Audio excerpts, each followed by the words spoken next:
Azad ICS academy ಎಲ್ಲರಿಗೂ ಸ್ವಾಗತ. ಹಿಂದಿನ ಕ್ಲಾಸಲ್ಲಿ ನಾವು ಒರಿಜಿನ್ ಆಫ್ ಲೈಫ್ ಮತ್ತು ಅದರ ರಿಲೇಟೆಡ್ ಥಿಯರೀಸ್ ನೋಡಿದ್ವಿ. ಅಲ್ಲಿ ನಾವು ಯೂನಿವರ್ಸ್, ಗ್ಯಾಲಕ್ಸಿ, ಸ್ಟಾರ್ಸ್ ಹಾಗೂ ಪ್ಲಾನೆಟ್ಸ್ ಹೇಗೆ ಫಾರ್ಮ್ ಆಯಿತು, ಹಾಗೆ ಅರ್ತ್ ಎವಲ್ಯೂಷನ್ ಹೇಗಾಯಿತು, ಮತ್ತು ಅದರ ಮೇಲೆ ಲೈಫ್ ಒರಿಜಿನ್ ಆಗೋಕ್ಕೆ ಏನೇನು ರಿಕ್ವೈರ್ಮೆಂಟ್ಸ್ ಇತ್ತು ಮತ್ತು ಅದೆಲ್ಲ ಎಷ್ಟು ಟೈಮ್ ತಗೊಳ್ತು ಅಂತ ನೋಡಿದ್ವಿ. ಹಾಗೆ ಹಿಂದಿನ ಕ್ಲಾಸಲ್ಲಿ ಜಸ್ಟ್ ನಾನು ಕಿಂಗ್ಡಮ್ ಹೆಸರುಗಳು ಹೇಳಿ, ಅಂದರೆ R.H. ವಿಟೇಕರ್ ಪ್ರಕಾರ ಲಿವಿಂಗ್ ಥಿಂಗ್ಸ್ನ 5 ಕಿಂಗ್ಡಮ್ಸ್ ಆಗಿ ಡಿವೈಡ್ ಮಾಡಿದ್ದಾರೆ. ಅವೇ ಕಿಂಗ್ಡಮ್ ಮೊನೆರಾ, ಪ್ರೊಟಿಸ್ಟಾ, ಫಂಜೈ, ಪ್ಲಾಂಟೆ ಮತ್ತು ಅನಿಮೇಲಿಯಾ ಅಂತ. ಇಷ್ಟಲಿವರೆಗೂ ಬಂದು ನಾವು ಲಾಸ್ಟ್ ಕ್ಲಾಸಲ್ಲಿ ನಿಲ್ಲಿಸಿದ್ವಿ. ಸೊ ಇನ್ನು ಮುಂದೆ ನಾವು ಪ್ರತಿಯೊಂದು ಕಿಂಗ್ಡಮ್ ಸೇಲಿಯಂಟ್ ಫೀಚರ್ಸ್ ತಿಳ್ಕೊಂಡು ಅದರಲ್ಲಿ ಯಾವ್ಯಾವ ಫೈಲಮ್ ಬರುತ್ತೆ ಮತ್ತು ಅದರ ಸ್ಪೆಸಿಫಿಕ್ ಫೀಚರ್ಸ್ ಯಾವುದು, ಹಾಗೆ ಕೆಲವೊಂದು ಎಕ್ಸಾಂಪಲ್ಸ್ ಕೂಡ ನೋಡ್ತೀವಿ. ಈ ಕ್ಲಾಸಸ್ಗೆ ಹೋಗೋಕ್ಕಿಂತ ಮುಂಚೆ ನಾವು ಸೆಲ್ ಬಗ್ಗೆ ತಿಳ್ಕೋಬೇಕು, ಹಾಗೆ ಸೆಲ್ಯುಲಾರ್ ರೀಪ್ರೊಡಕ್ಷನ್ ಬಗ್ಗೆನೂ ತಿಳ್ಕೋಬೇಕಾಗುತ್ತೆ. ಯಾಕೆ ಅಂದರೆ ಇನ್ನು ಮುಂದೆ ನಾನು ಮಲ್ಟಿ ಸೆಲ್ಯುಲಾರ್ ಮತ್ತು ಯೂನಿಸೆಲ್ಯುಲಾರ್ ಆರ್ಗ್ಯಾನಿಸಮ್ಸ್ ಅಂತ ಯೂಸ್ ಮಾಡಬೇಕಾಗುತ್ತೆ, ಹಾಗೆ ಪ್ರೊಕ್ಯಾರಿಯೋಟ್ಸ್ ಮತ್ತು ಯೂಕ್ಯಾರಿಯೋಟ್ಸ್ ಅಂತ ಯೂಸ್ ಮಾಡಬೇಕಾಗುತ್ತೆ ವರ್ಡ್ಸ್. ಹಾಗೆ ಯಾವುದೇ ಒಂದು ಕಿಂಗ್ಡಮಲ್ಲೂ ರೀಪ್ರೊಡಕ್ಷನ್ ಹೇಗಿರುತ್ತೆ ಅಂತ ಒನ್ ವರ್ಡಲ್ಲಿ ಹೇಳಬೇಕು ನಾನು. ಸೊ ಅದಕ್ಕೆ ಮುಂಚೆ ನಾವು ಸೆಲ್ ಮತ್ತು ಅದರ ಫೀಚರ್ಸ್, ಸೆಲ್ಯುಲಾರ್ ರೀಪ್ರೊಡಕ್ಷನ್ ಹೇಗಿರುತ್ತೆ ಅಂತ ಈ ಕ್ಲಾಸಲ್ಲಿ ತಿಳ್ಕೊಳ್ಳೋಣ. ಇನ್ನು ಮುಂದೆ ಬರೋ ಕ್ಲಾಸಲ್ಲಿ ನಾವು ಪ್ರತಿಯೊಂದು ಕಿಂಗ್ಡಮ್ನ ಸೇಲಿಯಂಟ್ ಫೀಚರ್ಸ್, ಅದರಲ್ಲಿ ಬರೋ ಫೈಲಮ್ಸ್ ಹಾಗೆ ಎಕ್ಸಾಂಪಲ್ಸ್ ಕೂಡ ನೋಡೋಣ. Let's continue. ಸೆಲ್, ಇದ್ರ ಬಗ್ಗೆ ಒಂದು ಕೆಲವೊಂದು ಫ್ಯಾಕ್ಟ್ಸ್ ಏನೇನಪ್ಪ ಅಂದರೆ, ಇದನ್ನ ಡಿಸ್ಕವರ್ ಮಾಡಿದವರು ರಾಬರ್ಟ್ ಹುಕ್ ಅಂತ ಇನ್ 1665. ಸೆಲ್ನ ನಾವು ಡಿಫೈನ್ ಮಾಡಬೇಕಂದ್ರೆ structural and functional unit of an organism, ಅಂದರೆ ಯಾವುದೇ ಒಂದು ಜೀವಿಯ ಯೂನಿಟ್ ಅಂತ ಹೇಳ್ತೀವಿ, ಅಂದರೆ ನಾವು ಸ್ಮಾಲೆಸ್ಟ್ ಪೋರ್ಷನ್ ಅಂತ. ಸೊ ಇನ್ನು ನಾವು ಆರ್ಗ್ಯಾನಿಸಮ್ಸ್ನ ಪ್ರೊಕ್ಯಾರಿಯೋಟ್ಸ್ ಅಂತ ಡಿವೈಡ್ ಮಾಡ್ತೀವಿ ಮತ್ತು ಯೂಕ್ಯಾರಿಯೋಟ್ಸ್ ಅಂತ ಕೂಡ ಡಿವೈಡ್ ಮಾಡ್ತೀವಿ. ಸೊ ಇದಕ್ಕೆ ಡಿಫ್ರೆನ್ಸಸ್ ಏನು ಅಂತ ನಾವು ಮುಂದೆ ನೋಡೋಣ. ಹಾಗೆ ಸೆಲ್ಸ್ ಯಾವ್ಯಾವುದರಿಂದ ಮಾಡಲಾಗಿರುತ್ತೆ ಅಂದರೆ ಪ್ರೋಟೀನ್ಸ್ ಮತ್ತು ಆರ್ಗ್ಯಾನಲ್ಸ್. ಈ ಆರ್ಗ್ಯಾನಲ್ಸ್ ಯಾವ್ಯಾವ ಅನ್ನೋದನ್ನ ಇನ್ನು ಸ್ವಲ್ಪ ಸಮಯದಲ್ಲಿ ನೋಡೋಣ.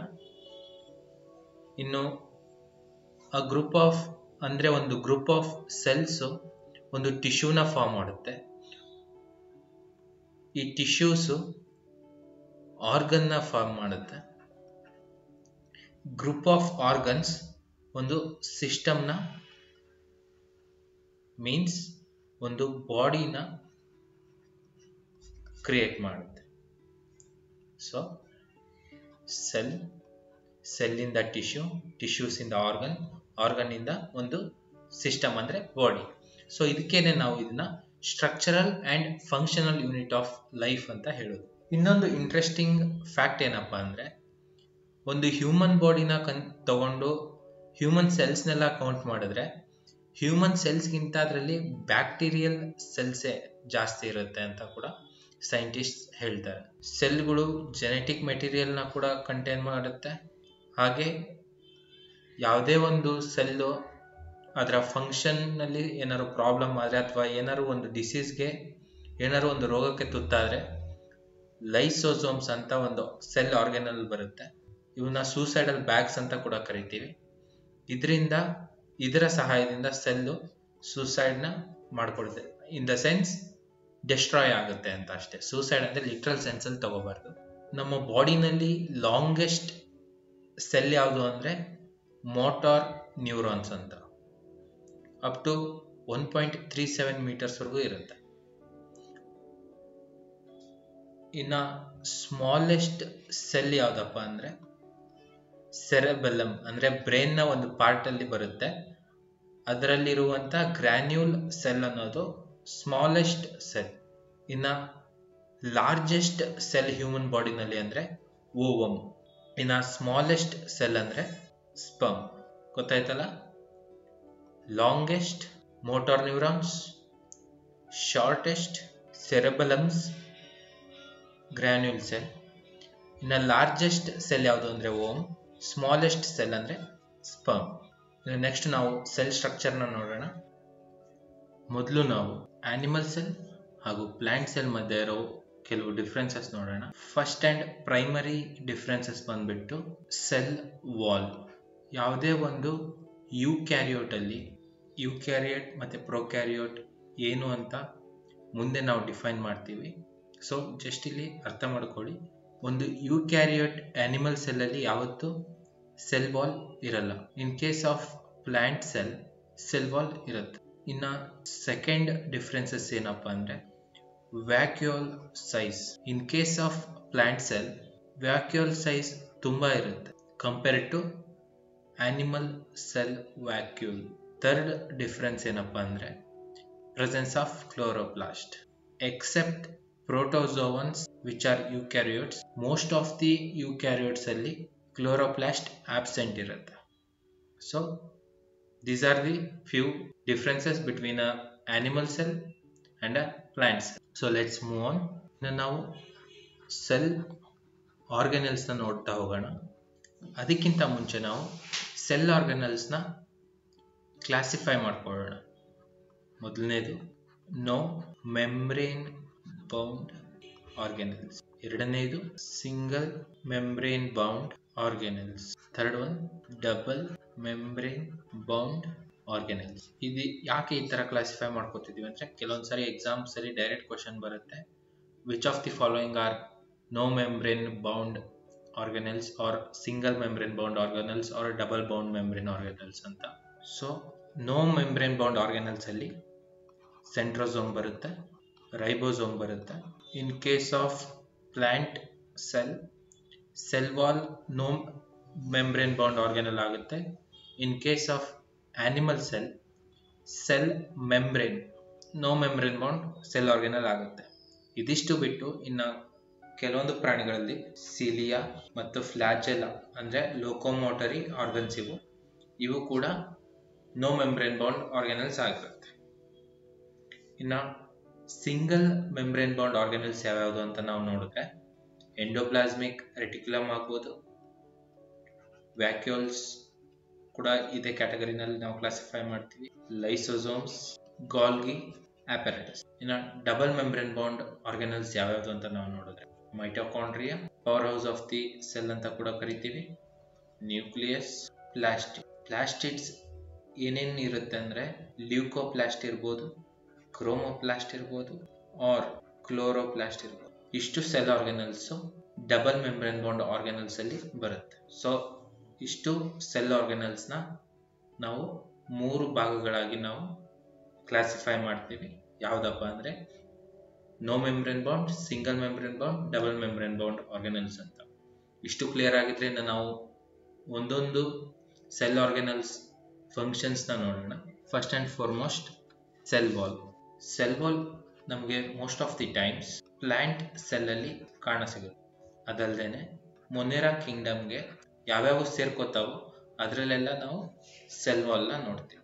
ಇನ್ನ ಈ ಸೆಲ್ ವಾಲ್ ಫಂಕ್ಷನ್ ಏನು ಮತ್ತೆ ಇದ್ರ ಸ್ಟ್ರಕ್ಚರ್ ಏನು ಅಂತ ನೋಡೋಣ. ಸೆಲ್ ವಾಲ್ ನ ನಾವು 3 ಪಾರ್ಟ್ಸ್ ಆಗಿ ಡಿವೈಡ್ ಮಾಡ್ತೀವಿ. ಇಲ್ಲೇ ನೋಡ್ಬೋದು ನೀವು, ಇದನ್ನ ಪ್ರೈಮರಿ ವಾಲ್ ಅಂತ ಕರಿತೀವಿ, ಇದನ್ನ ಸೆಕೆಂಡರಿ ವಾಲ್ ಅಂತ ಕರಿತೀವಿ. ಇನ್ ಬಿಟ್ವೀನ್ ಈ ಪೋರ್ಷನ್ ಏನ್ ಕಾಣುತ್ತಲ್ಲ ಇದನ್ನ ನಾವು ಮಿಡಲ್ ಲ್ಯಾಮೆಲ್ಲಾ ಅಂತ ಕರಿತೀವಿ. Primary cell wall, middle lamella ಮತ್ತು ಸೆಕೆಂಡರಿ ಸೆಲ್ ವಾಲ್. ಇದು ಸ್ಟ್ರಕ್ಚರ್ ಆಯ್ತು. ಇದನ್ನ ಯಾವ್ದ್ರಿಂದ ಮಾಡಲಾಗಿರುತ್ತೆ ಅಂದ್ರೆ ಸೆಲ್ಯುಲೋಸ್. ಇದು ಮೇಜರ್ ಕಾಂಪೊನೆಂಟ್ ಆಗಿರುತ್ತೆ. ಪ್ರೈಮರಿ ಸೆಲ್ ವಾಲ್ ಪೋರಸ್ ಆಗಿರುತ್ತೆ, ಅಂದ್ರೆ ಇದರಲ್ಲಿ ರಂಧ್ರಗಳು ಇರುತ್ತವೆ. ಸೊ ಸೆಲ್ ವಾಲ್ ಪರ್ಮಿಯೇಬಲ್ ಅಂತ ನಾವು ಹೇಳ್ಬೋದು. ಇದರ ಫಂಕ್ಷನ್ ಏನು ಅಂತ ನೋಡಿದ್ರೆ ನಾವು ಒಂದು ಮೆಕ್ಯಾನಿಕಲ್ ಸಪೋರ್ಟ್, ಒಂದು ಡೆಫಿನೆಟ್ ಶೇಪ್ ಮತ್ತು ಪ್ರೊಟೆಕ್ಷನ್ ಅಲ್ಲಿ ಸಹಾಯ ಮಾಡೋದು ಸೆಲ್ಗೆ ಸೆಲ್ ವಾಲ್ ನ ಕೆಲಸ.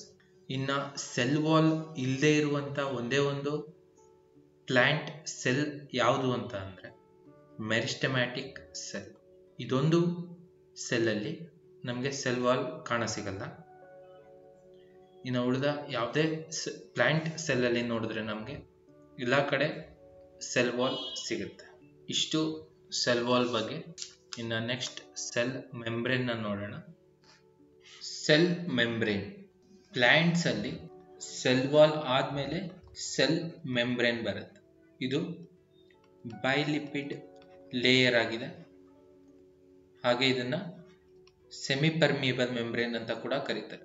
ಸೆಮಿ ಪರ್ಮಿಯಬಲ್ ಮೆಂಬ್ರೇನ್ ಅಂದ್ರೆ ಓನ್ಲಿ ಸೆಲೆಕ್ಟಿವ್ ಕಾಂಪೋನೆಂಟ್ಸ್ ನ ಅಲೌ ಮಾಡುತ್ತೆ ಇನ್ ಅಂಡ್ ಔಟ್ ಮೂವ್ ಆಗಕ್ಕೆ through a process called osmosis. Osmosis ಅನ್ನೋ ಪ್ರೊಸೆಸ್ ಏನು ಅಂದ್ರೆ water moving from its higher concentration to its lower concentration. ಇದು ಆಸ್ಮೋಸಿಸ್ ಆಯಿತು. ವಾಟರ್ ಜೊತೆ ಕೆಲವೊಂದು ಸೆಲೆಕ್ಟಿವ್ ಮಿನರಲ್ಸ್ ಆಗಿರ್ಬೋದು ಅಥವಾ ನ್ಯೂಟ್ರಿಯೆಂಟ್ಸ್ ಆಗಿರ್ಬೋದು, ಆಕ್ಸಿಜನ್ ಆಗಿರ್ಬೋದು, ಇವೆಲ್ಲ ಒಳಗಡೆ ಹೋಗುತ್ತೆ. ಹಾಗೆ ಕಾರ್ಬನ್ ಡೈಆಕ್ಸೈಡ್ ಸೆಲ್ಲಿಂದ ಆಚೆ ಬರುತ್ತೆ. ಸೊ ಇದು semi permeable character of cell membrane. Cell membrane ಅಲ್ಲಿ ಅವಾಗಲೇ ನಾವು ಬೈಲಿಪಿಡ್ ಲೇಯರ್ ಅಂತ ಹೇಳಿದ್ವಿ. ಬೈಲಿಪಿಡ್ ಲೇಯರ್ ಅಂದ್ರೆ ಒಂದು ಫ್ಯಾಟ್ ಲೇಯರ್ ಮತ್ತು ಎರಡು ಫ್ಯಾಟ್ ಲೇಯರ್. ಎರಡು ಫ್ಯಾಟ್ ಲೇಯರ್ ಇಂದ ಮಾಡಲಾಗಿರುತ್ತೆ ಸೆಲ್ ಮೆಂಬ್ರೇನ್. ಅದರ ಸ್ಟ್ರಕ್ಚರ್ ನೋಡಿದ್ರೆ, ಲಿಪಿಡ್ ಸ್ಟ್ರಕ್ಚರ್ ನೋಡಿದ್ರೆ, ಇದನ್ನ ನಾವು ಪೋಲಾರ್ ಎಂಡ್ ಅಂತ ಕರಿತೀವಿ. ಈ ಟೈಲ್ಸ್ ನ ನಾನ್ ಪೋಲಾರ್ ಎಂಡ್ ಅಂತ ಕರಿತೀವಿ. ಇನ್ ಬಿಟ್ವೀನ್ ಪ್ರೋಟೀನ್ಸ್ ಕೂಡ ಅಟ್ಯಾಚ್ ಆಗಿರುತ್ತೆ. ಇದನ್ನ ನಾವು ಒಂದು ಸೆಲ್ ಮೆಂಬ್ರೇನ್ ಅಂತ ಕನ್ಸಿಡರ್ ಮಾಡಿದ್ರೆ, ಯಾವುದೇ ಒಂದು ಮೆಟೀರಿಯಲ್ ಒಳಗಡೆ ಹೋಗ್ಬೇಕಾದ್ರೆ ಯಾವ ತರ ಒಂದು ಪ್ರಾಸೆಸ್ ಆಗುತ್ತೆ ಅಂದ್ರೆ, ಮೊದಲು ಒಂದು ಮೆಟೀರಿಯಲ್ ಬರುತ್ತೆ ಈ ತರ ಹತ್ರ, ನೆಕ್ಸ್ಟ್ ಒಂದು ಬಂಪ್ ತರ ಕ್ರಿಯೇಟ್ ಆಗುತ್ತೆ,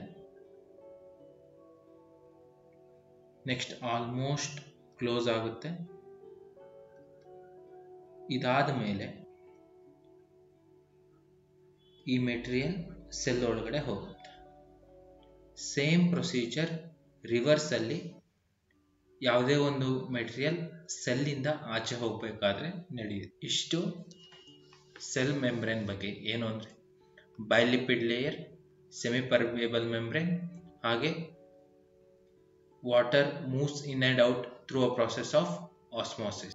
ಇದು ಪ್ಲಾಂಟ್ ಸೆಲ್ ಅಲ್ಲಿ ತಗೊಂಡ್ರೆ membrane bound, single membrane bound organelle ಆಗುತ್ತೆ. In case of animal cells ತಗೊಂಡ್ರೆ no membrane bound cell organelle ಆಗುತ್ತೆ. ಕಂಪೇರ್ ಮಾಡಬೇಕು ಅಂದ್ರೆ ಒಂದು ಸ್ಕೂಲ್ ಕಾಂಪೌಂಡ್ ತರ ನೋಡ್ಬೋದು. ಯಾವ ರೀತಿ ಅಂದ್ರೆ ಜಸ್ಟ್ ಆ ಸ್ಕೂಲ್ ರಿಲೇಟೆಡ್ ಸ್ಟೂಡೆಂಟ್ಸ್ ಮತ್ತೆ ಸ್ಟಾಫ್ಸ್ ಮಾತ್ರ ಯಾವ ತರ ಒಳಗಡೆ ಹೋಗೋಕ್ಕೆ ಎಲಿಜಿಬಲ್ ಇರ್ತಾರೋ ಅದೇ ತರ ಇದು ಕೂಡ ಕೆಲಸ ಮಾಡುತ್ತೆ. ಸೊ ಇದನ್ನು ನಾವು ಗೇಟ್ ಕೀಪರ್ ಅಂತ ಕೂಡ ಕರಿಬಹುದು. ಇನ್ನು ನೆಕ್ಸ್ಟ್ ಸೆಲ್ ಆರ್ಗನಲ್ ಬಂದು ನ್ಯೂಕ್ಲಿಯಸ್. ಇದನ್ನ 1831 ಅಲ್ಲಿ ರಾಬರ್ಟ್ ಬ್ರೌನ್ ಅನ್ನೋ ಒಬ್ಬ ಸೈಂಟಿಸ್ಟ್ ಡಿಸ್ಕವರ್ ಮಾಡ್ತಾನೆ. ಇದರ ಒಂದು ಪೆಕ್ಯುಲರ್ ಕ್ಯಾರೆಕ್ಟರ್ ಏನು ಅಂದ್ರೆ ಇದು ಯೂಕ್ಯಾರಿಯೋಟಿಕ್ ಸೆಲ್ಸ್ ಅಲ್ಲಿ ಮಾತ್ರ ಇರುತ್ತೆ. ಹಾಗೇನೆ ಯಾವುದೇ ಒಂದು ಯೂಕ್ಯಾರಿಯೋಟಿಕ್ ಸೆಲ್ ಅಲ್ಲಿ ಇರುತ್ತೆ ಅಂದ್ರೆ ಅದು ಇಲ್ಲ. ಒಂದು ಎಕ್ಸೆಪ್ಷನ್ ಇದೆ. ಆ ಎಕ್ಸೆಪ್ಷನ್ ಏನು ಅಂದ್ರೆ ಮ್ಯಾಮಲ್ಸ್ ಅಲ್ಲಿ RBC ಅಂದ್ರೆ ರೆಡ್ ಬ್ಲಡ್ ಸೆಲ್ಸ್ ಅಲ್ಲಿ ಈ ನ್ಯೂಕ್ಲಿಯಸ್ ಅನ್ನೋದು ಆಬ್ಸೆಂಟ್ ಇರುತ್ತೆ. ಹಾಗೇನೆ ಯೂಕ್ಯಾರಿಯೋಟಿಕ್ ಅನಿಮಲ್ಸ್ ಅಲ್ಲಿ ಒಂದೇ ನ್ಯೂಕ್ಲಿಯಸ್ ಇರುತ್ತೆ ಅಂದ್ರೆ ಅಲ್ಲೂ ಒಂದು ಎಕ್ಸೆಪ್ಷನ್ ಇದೆ. ಇನ್ ಪ್ರೋಟೋಜೋವನ್ಸ್ ಅಂದ್ರೆ ಪ್ರೊಟಿಸ್ಟಾ ಅನ್ನೋ ಕಿಂಗ್ಡಮ್ ಅಲ್ಲಿ ಮೋರ್ ದೆನ್ ಒನ್ ನ್ಯೂಕ್ಲಿಯಸ್ ಕೂಡ ನೋಡ್ಬೋದು. ಇದಲ್ದೇನೆ ನಾವು ಆನಿಮಲ್ ಸೆಲ್ ಅಲ್ಲಿ ಯಾವಾಗಲೂ ನ್ಯೂಕ್ಲಿಯಸ್ ಸೆಂಟರ್ ಪೊಸಿಷನ್ ಅಲ್ಲಿ ಇರುತ್ತೆ. ಯಾವಾಗಲೂ ಅನ್ನೋದಕ್ಕಿಂತ most of the times centre position ಅಲ್ಲಿ ಇರುತ್ತೆ. ಇನ್ನ ಪ್ಲಾಂಟ್ ಸೆಲ್ಸ್ ತಗೊಂಡ್ರೆ ನಾವು ವ್ಯಾಕ್ಯೂಲ್ ಸೈಜ್ ಇಂದ ಇದು ಪೆರಿಫೆರಿ ರೀಜನ್ ಅಲ್ಲಿ ಇರುತ್ತೆ. ನೋಡ್ಬೇಕು ಅಂದ್ರೆ ಇಲ್ಲಿ ನೋಡ್ಬೋದು ನೀವು, ಈ ಆನಿಮಲ್ ಸೆಲ್ ಅಲ್ಲಿ ಸೆಂಟರ್ ರೀಜನ್ ಅಲ್ಲಿ ಲೊಕೇಟ್ ಆಗಿರುತ್ತೆ nucleus. In case of plant cell vacuole ಏನು ಲಾರ್ಜ್ ಸೈಜ್ ಇರುತ್ತಲ್ಲ ಅದು ಈ ನ್ಯೂಕ್ಲಿಯಸ್ ನ ಸೈಡ್ಗೆ ತಳ್ಳುತ್ತೆ. So periphery of the cell ಅಲ್ಲಿ ಇದು ಲೊಕೇಟ್ ಆಗುತ್ತೆ. ಇನ್ನು ಇದರ ಸ್ಟ್ರಕ್ಚರ್ ನೋಡೋದಾದ್ರೆ most of the times spherical structure ಇರುತ್ತೆ. ಇನ್ನು ನ್ಯೂಕ್ಲಿಯಸ್ ಅಲ್ಲಿ ಏನೇನಿರುತ್ತೆ ಅಂದ್ರೆ ಒಂದು ನ್ಯೂಕ್ಲಿಯರ್ ಮೆಂಬ್ರೇನ್ ಇರುತ್ತೆ, ನ್ಯೂಕ್ಲಿಯೋಪ್ಲಾಸಮ್ ಇರುತ್ತೆ, ಹಾಗೇನೆ ಕ್ರೊಮ್ಯಾಟಿನ್ ಇರುತ್ತೆ, ಅಲ್ಲದೇನೆ ನ್ಯೂಕ್ಲಿಯೋಲಸ್ ಕೂಡ ಇರುತ್ತೆ. ಈ ನ್ಯೂಕ್ಲಿಯರ್ ಮೆಂಬ್ರೇನ್ ಅಂದ್ರೆ ಈ ನ್ಯೂಕ್ಲಿಯರ್ ಎನ್ವೆಲಪ್ ಏನಿದೆಯಲ್ಲ ಇದು ಒಂದು ಡಬಲ್ ಮೆಂಬ್ರೇನ್ ಆಗಿರುತ್ತೆ. ಸೊ ಅಲ್ಲಲ್ಲಿ ಈ ತರ ಪೋರ್ಸ್ ಇರುತ್ತೆ. ಈ ನ್ಯೂಕ್ಲಿಯರ್ ಮೆಂಬ್ರೇನ್ ಎಂಡೋಪ್ಲಾಸ್ಮಿಕ್ ರೆಟಿಕ್ಯುಲಮ್ಗೆ ಕನೆಕ್ಟೆಡ್ ಆಗಿರುತ್ತೆ. ಇನ್ನು ನ್ಯೂಕ್ಲಿಯೋಪ್ಲಾಸಮ್ ನೋಡಿದ್ರೆ ನಾವು ನ್ಯೂಕ್ಲಿಯಸ್ ಅಲ್ಲಿ ಇರೋ ಫ್ಲೂಯಿಡ್ ಪಾರ್ಟ್ನ ನ್ಯೂಕ್ಲಿಯೋಪ್ಲಾಸಮ್ ಅಂತ ಕರಿತೀವಿ. ಇನ್ನ ನ್ಯೂಕ್ಲಿಯೋಲಸ್ ಒಂದು ಸ್ಪೆರಿಕಲ್ ಸ್ಟ್ರಕ್ಚರ್ ಆಗಿರುತ್ತೆ. ಇದರ ಕೆಲಸ ಏನಪ್ಪಾ ಅಂದ್ರೆ ಪ್ರೋಟೀನ್ ಸಿಂಥೆಸಿಸ್ ಹಾಗೂ ರೈಬೋಸೋಮ್ ಸಿಂಥೆಸಿಸ್ ಅಲ್ಲಿ ಹೆಲ್ಪ್ ಮಾಡೋದು. ಇನ್ನ ಕ್ರೊಮ್ಯಾಟಿನ್ ಅಂದ್ರೆ ಕ್ರೋಮೋಸೋಮ್ಸ್ ತಗೊಂಡ್ರೆ ಇದೊಂದು ಜೆನೆಟಿಕ್ ಮೆಟೀರಿಯಲ್ ನ ಕ್ಯಾರಿ ಮಾಡುತ್ತೆ. ಅಲ್ದೇನೆ ಕ್ರೊಮ್ಯಾಟಿನ್ ನ ನಾವು ಅನ್ಥ್ರೆಡ್ ಮಾಡ್ತಾ ಹೋದ್ರೆ DNA ಇರುತ್ತೆ. ಸೊ ಒಂದು ಜೆನೆಟಿಕ್ ಮೆಟೀರಿಯಲ್ ಈ ಕ್ರೊಮ್ಯಾಟಿನ್ ಅಲ್ಲಿ ಇರುತ್ತೆ. ಸೆಲ್ ಡಿವಿಷನ್ ಆಗ್ಬೇಕಾದ್ರೆ ಈ ನ್ಯೂಕ್ಲಿಯೋಲಸ್ ಏನಿರುತ್ತಲ್ಲ ಡಿಸಪಿಯರ್ ಆಗುತ್ತೆ. ಇಷ್ಟು ನ್ಯೂಕ್ಲಿಯಸ್ ಬಗ್ಗೆ. ಇನ್ನು next endoplasmic reticulum. Endoplasmic reticulum cytoplasm ಅಲ್ಲಿ ಸ್ಪ್ರೆಡ್ ಆಗಿರುತ್ತೆ. ಸೊ ಇಲ್ಲಿ ನಮಗೆ ಸೈಟೋಪ್ಲಾಸಮ್ ಮತ್ತೆ ನ್ಯೂಕ್ಲಿಯೋಪ್ಲಾಸಮ್ ಅಂದ್ರೆ ಗೊತ್ತಾಗಬೇಕು. ಒಂದು ಸೆಲ್ನ ಹೋಲ್ ಸ್ಟ್ರಕ್ಚರ್ ತಗೊಂಡ್ರೆ ಈ ಆರ್ಗನೆಲ್ಸ್ ಬಿಟ್ಟು ಈ ಸೆಲ್ ಆರ್ಗನೆಲ್ಸ್ ಬಿಟ್ಟು ಏನೇನಿದೆಯಲ್ಲ ಇದೆಲ್ಲದನ್ನು ನಾವು ಪ್ರೋಟೋಪ್ಲಾಸಮ್ ಅಂತ ಕರಿತೀವಿ. ಈ ಪ್ರೋಟೋಪ್ಲಾಸಮ್ನ ಎರಡು ತರ ಕ್ಲಾಸಿಫೈ ಮಾಡ್ಬೋದು. ಒಂದು ಸೈಟೋಪ್ಲಾಸಮ್, ಇನ್ನೊಂದು ನ್ಯೂಕ್ಲಿಯೋಪ್ಲಾಸಮ್. ಈ ಸೈಟೋಪ್ಲಾಸಮ್ ಏನು ಅಂದ್ರೆ ಈ ನ್ಯೂಕ್ಲಿಯಸ್ ಸೈಡ್ಗಿಟ್ರೆ ಇನ್ನ ಏನೇನು ಉಳಿಯುತ್ತಲ್ಲ ಸೆಲ್ ಆರ್ಗನೆಲ್ಸ್ ಬಿಟ್ಟು ಸೆಲ್ಲಲ್ಲಿ ಅದನ್ನ ನಾವು ಸೈಟೋಪ್ಲಾಸಮ್ ಅಂತ ಕರಿತೀವಿ. ಇದೊಂದು ಜೆಲ್ಲಿ ಲೈಕ್ ಸ್ಟ್ರಕ್ಚರ್ ಆಗಿರುತ್ತೆ. ಇನ್ನ ನ್ಯೂಕ್ಲಿಯೋಪ್ಲಾಸಮ್ ಏನಂದ್ರೆ ನ್ಯೂಕ್ಲಿಯಸ್ ಒಳಗಡೆ ಕ್ರೊಮ್ಯಾಟಿನ್, ನ್ಯೂಕ್ಲಿಯೋಲಸ್ ಮತ್ತೆ ನ್ಯೂಕ್ಲಿಯರ್ ಮೆಂಬ್ರೇನ್ ಬಿಟ್ಟು ಏನೇನು ಇರುತ್ತಲ್ಲ ಅದನ್ನ ನಾವು ನ್ಯೂಕ್ಲಿಯೋಪ್ಲಾಸಮ್ ಅಂತ ಕರಿತೀವಿ. ಇಷ್ಟು ನಿಮ್ಗೆ ಅರ್ಥ ಆಗಿದೆ ಅನ್ಕೋತೀನಿ. Protoplasm divided into cytoplasm and nucleoplasm. Cytoplasm refers to a fluid present within the cell except the cell organelles. Nucleoplasm refers to a fluid which is present within the nucleus. ಇಷ್ಟು ನಿಮಗೆ ಅರ್ಥ ಆಗಿದೆ ಅನ್ಕೋತೀನಿ. ಎಂಡೋಪ್ಲಾಸ್ಮಿಕ್ ರೆಟಿಕ್ಯುಲಮ್ ಸೈಟೋಪ್ಲಾಸಮ್ ಅಲ್ಲಿ spread ಆಗಿರುತ್ತೆ. ಈ ಹಿಂದೆ ತೋರಿಸಿದ ತರ ಇದು ನ್ಯೂಕ್ಲಿಯರ್ ಮೆಂಬ್ರೇನ್ಗೆ ಅಟ್ಯಾಚ್ ಆಗಿರುತ್ತೆ. ಸೊ ಇದ್ರೊಳಗಡೆ ಇದು ನ್ಯೂಕ್ಲಿಯಸ್ ಅಂದ್ರೆ ನ್ಯೂಕ್ಲಿಯರ್ ಮೆಂಬ್ರೇನ್ ಅಂತ ಇದನ್ನ ನಾವು ಕನ್ಸಿಡರ್ ಮಾಡಿದ್ರೆ ಇದಕ್ಕೆ ಅಟ್ಯಾಚ್ ಆಗಿ ಬಂದಿರುತ್ತೆ.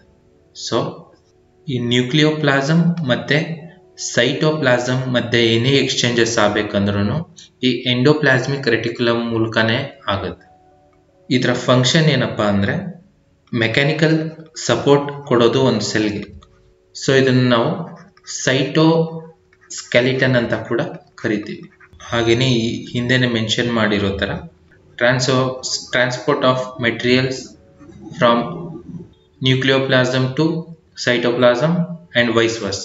ಇನ್ನು ನಾವು ಎಂಡೋಪ್ಲಾಸ್ಮಿಕ್ ರೆಟಿಕ್ಯುಲಮ್ನ ಎರಡು ಭಾಗವಾಗಿ ಡಿವೈಡ್ ಮಾಡ್ಬೋದು. ಒಂದು ರಫ್ ಎಂಡೋಪ್ಲಾಸ್ಮಿಕ್ ರೆಟಿಕ್ಯುಲಮ್ ಹಾಗೆ ಸ್ಮೂತ್ ಎಂಡೋಪ್ಲಾಸ್ಮಿಕ್ ರೆಟಿಕ್ಯುಲಮ್.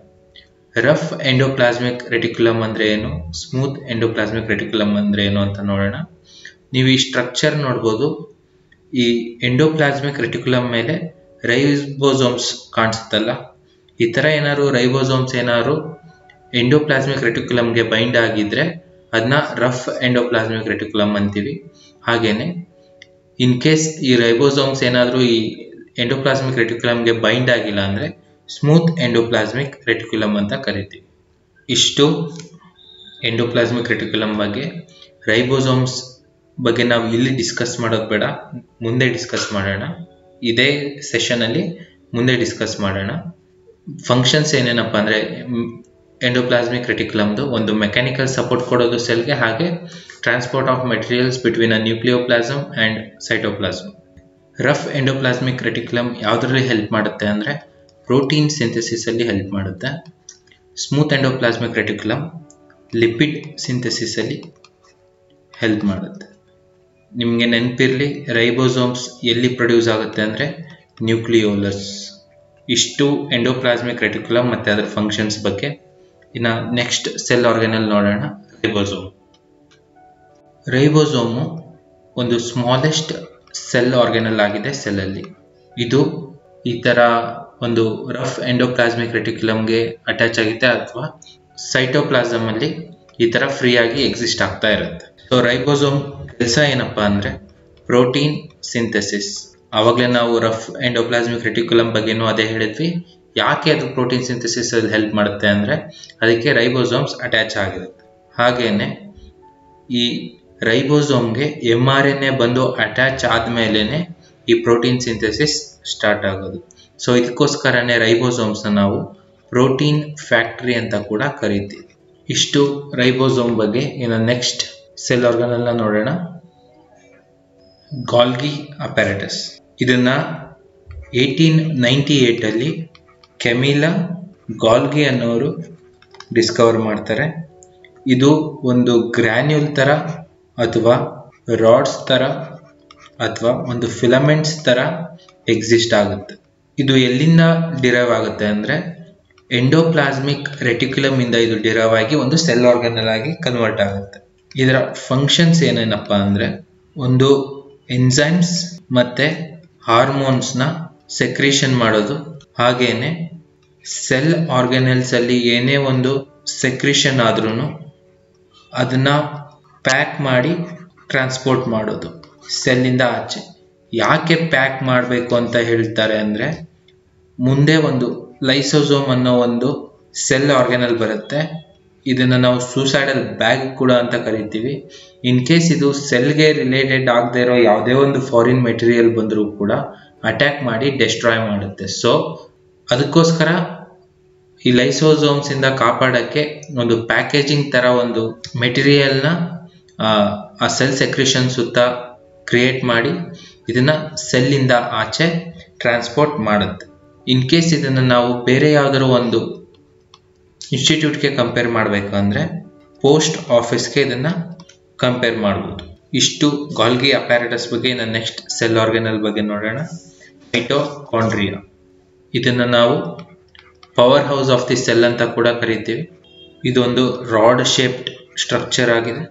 ಈ ಹಿಂದೆನೆ ಡಿಸ್ಕಸ್ ಮಾಡಿರೋ ತರ ಇದು ಡಬಲ್ ಮೆಂಬ್ರೇನ್ ಬೌಂಡ್ ಸ್ಟ್ರಕ್ಚರ್ ಆಗಿದೆ. ಇದರ ಸ್ಪೆಷಾಲಿಟಿ ಏನಪ್ಪಾ ಅಂದ್ರೆ ಯಾವುದೇ ಒಂದು ನ್ಯೂಕ್ಲಿಯಸ್ ಹೊರತುಪಡಿಸಿ ಯಾವುದೇ ಒಂದು ಸೆಲ್ ಆರ್ಗನಲ್ ಅಲ್ಲಿ DNA ಮತ್ತೆ ರೈಬೋಸೋಮ್ಸ್ ಸಿಗಲ್ಲ. ಬಟ್ ಮೈಟೋಕಾಂಡ್ರಿಯಾದಲ್ಲಿ ಅದರದೇ ಆದ ಒಂದು DNA ಹಾಗೆ ರೈಬೋಸೋಮ್ಸ್ ಇರುತ್ತೆ. ಇನ್ನು ಅದರ ಸ್ಟ್ರಕ್ಚರ್ ನೋಡಿದ್ರೆ ಔಟರ್ ಸರ್ಫೇಸ್ ಸ್ಮೂತ್ ಇರುತ್ತೆ, ಬಟ್ ಇನ್ನರ್ ಸ್ಟ್ರಕ್ಚರ್ ಫೋಲ್ಡೆಡ್ ಆಗಿರುತ್ತೆ. ಇದನ್ನ ನಾವು ಈ ತರ ಸ್ಟ್ರಕ್ಚರ್ ನಾವು ಕ್ರಿಸ್ಟೆ ಅಂತ ಕೂಡ ಕರಿತೀವಿ. ಇದರ ಫಂಕ್ಷನ್ ಏನಪ್ಪಾ ಅಂದ್ರೆ ಸೆಲ್ಯುಲರ್ ರೆಸ್ಪಿರೇಷನ್ಗೆ ಹೆಲ್ಪ್ ಮಾಡೋದು. ಸೆಲ್ಯುಲರ್ ರೆಸ್ಪಿರೇಷನ್ ಏನಪ್ಪಾ ಅಂದ್ರೆ ATP ಮಾಲಿಕ್ಯೂಲ್ಸ್ ನ ಪ್ರೊಡ್ಯೂಸ್ ಮಾಡೋದು ಆಕ್ಸಿಜನ್ ನ ಬ್ರೇಕ್ ಮಾಡಿ.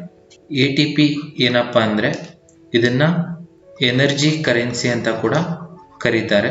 ಇದರ ಫುಲ್ ಫಾರ್ಮ್ ಬಂದ್ಬಿಟ್ಟು ಅಡಿನೋಸಿನ್ ಟ್ರೈಫಾಸ್ಫೇಟ್. ಇಷ್ಟು ಮೈಟೋಕಾಂಡ್ರಿಯಾ ಬಗ್ಗೆ. ಇನ್ನು ನೆಕ್ಸ್ಟ್ ಸೆಲ್ ಆರ್ಗನಲ್ ನೋಡೋಣ. ಲೈಸೋಸೋಮ್. ಅವಾಗಲೇ ನಾವು ಗಾಲ್ಗಿ ಅಪ್ಯಾರಟಸ್ ಬಗ್ಗೆ ಮಾತಾಡ್ಬೇಕಾದ್ರೆ ಇದ್ರ ಬಗ್ಗೆ ಡಿಸ್ಕಸ್ ಮಾಡಿದ್ವಿ. ಇದೊಂದು ಸಿಂಗಲ್ ಮೆಂಬ್ರೇನ್ ಬೌಂಡ್ ಆರ್ಗನಲ್ ಆಗಿದೆ. ಇದರಲ್ಲಿ ಡೈಜೆಸ್ಟಿವ್ ಎನ್ಸೈಮ್ಸ್ ಇರುತ್ತೆ. ಸೊ ಇದು ಎಷ್ಟು ಈ ಎನ್ಸೈಮ್ಸ್ ಎಷ್ಟು ಪವರ್ಫುಲ್ ಆಗಿರುತ್ತೆ ಅಂದ್ರೆ ಏನೇ ಯಾವುದೇ ಒಂದು ಪ್ರಾಡಕ್ಟ್ ಬೇಕಾದ್ರೂ ಡೈಜೆಸ್ಟ್ ಮಾಡ್ಕೊಳ್ಳೋ ಕೆಪಾಸಿಟಿ ಇರುತ್ತೆ ಸೆಲ್ ಅಲ್ಲಿ. ಇನ್ ಕೇಸ್ ಯಾವುದೇ ಒಂದು ಸೆಲ್ ಡಿಸೀಸ್ಡ್ ಆಗಿದ್ರೆ ಅಥವಾ ಯಾವುದೇ ಒಂದು ಸೆಲ್ ಆರ್ಗನಲ್ ಡ್ಯಾಮೇಜ್ಡ್ ಆಗಿದ್ರೆ ಈ ಲೈಸೋಸೋಮ್ಸ್ ಹೋಗಿ ಅದನ್ನ ಅಟ್ಯಾಕ್ ಮಾಡಿ ಅದನ್ನ ಡೆಸ್ಟ್ರಾಯ್ ಮಾಡುತ್ತೆ. ಹೆನ್ಸ್ ಇವನ್ನ ಸ್ಯೂಸೈಡಲ್ ಬ್ಯಾಗ್ಸ್ ಅಂತ ಕೂಡ ಕರೀತಾರೆ. ಹಾಗೇನೆ ಹೌಸ್ ಕೀಪರ್ ಅಂತ ಕೂಡ ಕರೀತಾರೆ. ಇದನ್ನ ನಾವು ಯಾವುದಕ್ಕೆ ಕಂಪೇರ್ ಮಾಡಬಹುದು ಅಂದ್ರೆ ಗಾರ್ಬೇಜ್ ಡಿಸ್ಪೋಸಲ್ ಮೆಕ್ಯಾನಿಸಮ್ ಬಗ್ಗೆ. ಗಾರ್ಬೇಜ್ ಡಿಸ್ಪೋಸಲ್ ಮೆಕ್ಯಾನಿಸಮ್ಗೆ ಕಂಪೇರ್ ಮಾಡಬಹುದು, where unwanted materials are removed from a cell. ಇದು ಲೈಸೋಸೋಮ್ಸ್ ಬಗ್ಗೆ. ಇನ್ನ ನೆಕ್ಸ್ಟ್ ಸೆಲ್ ಆರ್ಗನಲ್ ಸೆಂಟ್ರೋಸೋಮ್. ಈ ಸೆಂಟ್ರೋಸೋಮ್ ಮೈಕ್ರೋಫಿಲಮೆಂಟ್ಸ್ ಇಂದ ಮಾಡಲಾಗಿರುತ್ತೆ, where centrioles are positioned at right angles to each other. ಇದರ ವರ್ಕ್ ಏನಪ್ಪಾ ಅಂದ್ರೆ ಒಂದು ಸೆಲ್ ಡಿವಿಷನ್ ನ ಇನಿಷಿಯೇಟ್ ಮಾಡೋದು, ಹಾಗೇನೆ ಸೆಲ್ ಡಿವಿಷನ್ ಅಲ್ಲಿ ಹೆಲ್ಪ್ ಮಾಡೋದು. ಹೇಗೆ ಹೆಲ್ಪ್ ಮಾಡುತ್ತಪ್ಪ ಅಂದ್ರೆ ಒಂದು ಸೆಲ್ ಡಿವಿಷನ್ ಆಗಬೇಕಾದ್ರೆ ಈ ಸೆಂಟ್ರಿಯೋಲ್ಸ್ ಸೆಲ್ ಅಲ್ಲಿ ಟು ದಿ ಈದರ್ ಎಂಡ್ಸ್ ಹೋಗುತ್ತೆ, ಹೋಗಿ ಒಂದು ಸ್ಪಿಂಡಲ್ ಫೈಬರ್ಸ್ನ ಕ್ರಿಯೇಟ್ ಮಾಡುತ್ತೆ, ಫಾರ್ಮ್ ಮಾಡುತ್ತೆ. ಸೊ ಇಲ್ಲಿ ಕ್ರೋಮೋಸೋಮ್ಸ್ ಏನಿರುತ್ತಲ್ಲ ಇದು ಈ ಸ್ಪಿಂಡಲ್ ಫೈಬರ್ಗೆ ಅಟ್ಯಾಚ್ ಆಗಿ ಟು ದಿ ಪೆರಿಫೆರಿ ಮೂವ್ ಆಗುತ್ತೆ. ಈ ತರ ಇದು ಸೆಲ್ ಡಿವಿಷನ್ ಅಲ್ಲಿ ಅಸಿಸ್ಟ್ ಮಾಡುತ್ತೆ. ಇಷ್ಟು ಸೆಲ್ ಆರ್ಗನಲ್ಸ್ ಬಗ್ಗೆ. ಇನ್ನು ಆವಾಗಲೇ ನಾನು ಸೈಟೋಪ್ಲಾಸಮ್ ಬಗ್ಗೆ ಹೇಳಿದಾಗ ನಿಮಗೆ ಅರ್ಥ ಆಗಿಲ್ಲ ಅಂದ್ರೆ ಇದನ್ನ ಒಂದು ಸೆಲ್ ಅಂತ ತಗೊಳ್ಳಿ, ಇದನ್ನ ಕ್ರಾಸ್ ಸೆಕ್ಷನ್ ಆಗಿ ಕಟ್ ಮಾಡಿದಾಗ ಇದೆಲ್ಲ ಸೆಲ್ ಆರ್ಗನಲ್ಸ್ ಆಗುತ್ತೆ. ಇಲ್ಲೇನು ಲಿಕ್ವಿಡ್ ಪಾರ್ಟ್ ಕಾಣಿಸ್ತಿದೆಯಲ್ಲ ಇದನ್ನ ನಾವು ಸೈಟೋಪ್ಲಾಸಮ್ ಅಂತ ಕರಿತೀವಿ. ಇದೇ ತರ ಇನ್ ಕೇಸ್ ಈ ನ್ಯೂಕ್ಲಿಯಸ್ ನ ಕಟ್ ಮಾಡಿದಾಗ ಇಲ್ಲೇನು ಜೆಲ್ಲಿ ಲೈಕ್ ಸಬ್ಸ್ಟೆನ್ಸಸ್ ಇರುತ್ತಲ್ಲ ಇದನ್ನ ನಾವು ನ್ಯೂಕ್ಲಿಯೋಪ್ಲಾಸಮ್ ಅಂತ ಕರಿತೀವಿ. ಇನ್ನು ಅವಾಗಲೇ ಹೇಳಿದ ತರ ಪ್ರೋಕ್ಯಾರಿಯೋಟಿಕ್ ಸೆಲ್ ಹಾಗೂ ಯೂಕ್ಯಾರಿಯೋಟ್ ಸೆಲ್ ಅಂದ್ರೆ ಏನು ಅಂತ ನೋಡೋಣ. ಪ್ರೋಕ್ಯಾರಿಯೋಟಿಕ್ ಸೆಲ್ ಅಂದ್ರೆ ಪ್ರಿಮಿಟಿವ್ ಸೆಲ್ ಅಂತ, ಯೂಕ್ಯಾರಿಯೋಟಿಕ್ ಸೆಲ್ ಅಂದ್ರೆ ಟ್ರೂ ಸೆಲ್ ಅಂತ. ಪ್ರೋಕ್ಯಾರಿಯೋಟಿಕ್ ಸೆಲ್ ಅಲ್ಲಿ ಮೋಸ್ಟ್ ಆಫ್ ದಿ ಟೈಮ್ಸ್ ಹಾಗೇನೆ ಮೇನ್ ಡಿಫ್ರೆನ್ಸ್ ಏನೇನಪ್ಪ ಅಂದ್ರೆ ಯೂಕ್ಯಾರಿಯೋಟಿಕ್ ಸೆಲ್ ಅಲ್ಲಿ ನ್ಯೂಕ್ಲಿಯಸ್ ಇರುತ್ತೆ, ಬಟ್ ಪ್ರೋಕ್ಯಾರಿಯೋಟಿಕ್ ಸೆಲ್ ಅಲ್ಲಿ ನ್ಯೂಕ್ಲಿಯಸ್ ಇರಲ್ಲ. ಸೊ ಜೆನೆಟಿಕ್ ಮೆಟೀರಿಯಲ್ ಏನಿರುತ್ತಲ್ಲ ಅದು ಫ್ರೀಲಿ ಸಸ್ಪೆಂಡೆಡ್ ಆಗಿರುತ್ತೆ. ನ್ಯೂಕ್ಲಿಯಾಯ್ಡ್ ಅನ್ನೋ ಒಂದು ಸ್ಟ್ರಕ್ಚರ್ ಅಂದ್ರೆ ನ್ಯೂಕ್ಲಿಯಸ್ ಲೈಕ್ ಸ್ಟ್ರಕ್ಚರ್ ತರ ಫ್ರೀ ಆಗಿ ಸಸ್ಪೆಂಡ್ ಆಗಿರುತ್ತೆ ಸೈಟೋಪ್ಲಾಸಮ್ ಅಲ್ಲಿ. ಈ ನ್ಯೂಕ್ಲಿಯಾಯ್ಡ್ ಲೈಕ್ ಸ್ಟ್ರಕ್ಚರ್ ಏನಿರುತ್ತಲ್ಲ DNA ಎಂಡ್ ಟು ಎಂಡ್ ಈ ತರ ಸರ್ಕ್ಯುಲರ್ ಆಗಿರುತ್ತೆ. ಸೊ ಇದನ್ನ ನಾವು ಪ್ಲಾಸ್ಮಿಡ್ ಅಂತ ಕರಿತೀವಿ. ಬಟ್ ಇಲ್ಲಿ ಮೇನ್ ಡಿಫ್ರೆನ್ಸ್ ಏನಪ್ಪಾ ಅಂದ್ರೆ ಪ್ರೋಕ್ಯಾರಿಯೋಟಿಕ್ ಮತ್ತೆ ಯೂಕ್ಯಾರಿಯೋಟಿಕ್ ಸೆಲ್ ಅಲ್ಲಿ ನ್ಯೂಕ್ಲಿಯಸ್ ಯೂಕ್ಯಾರಿಯೋಟಿಕ್ ಸೆಲ್ ಅಲ್ಲಿ ಇರುತ್ತೆ, ಪ್ರೋಕ್ಯಾರಿಯೋಟಿಕ್ ಸೆಲ್ ಅಲ್ಲಿ ಇರಲ್ಲ. ಸೊ ಈ ಜೆನೆಟಿಕ್ ಮೆಟೀರಿಯಲ್ ಸೈಟೋಪ್ಲಾಸಮ್ ಅಲ್ಲಿ ನ್ಯೂಕ್ಲಿಯಾಯ್ಡ್ ಸ್ಟ್ರಕ್ಚರ್ ಅಲ್ಲಿ ಎಕ್ಸಿಸ್ಟ್ ಆಗುತ್ತೆ. ಇವತ್ತು ಮಾಡಿರೋ ಕ್ಲಾಸಲ್ಲಿ ಎಲ್ಲ ಅರ್ಥ ಆಗಿದೆ ಅನ್ಕೋತೀನಿ. ಇನ್ನು ಮುಂದಿನ ಕ್ಲಾಸಸ್ ಅಲ್ಲಿ ನಾವು ಏನೇ ಹೇಳಿದ್ರು ನಿಮಗೆ ಒನ್ ವರ್ಡ್ ಅಲ್ಲಿ ಅರ್ಥ ಆಗೋ ತರ ಇರುತ್ತೆ.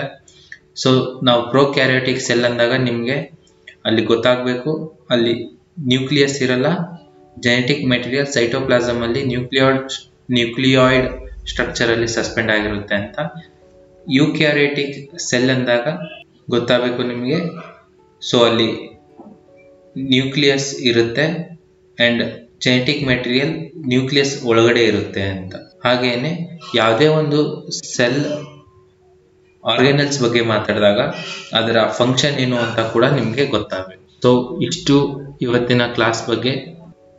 ಮುಂದಿನ ಕ್ಲಾಸಲ್ಲಿ ಭೇಟಿಯಾಗೋಣ. Thank you.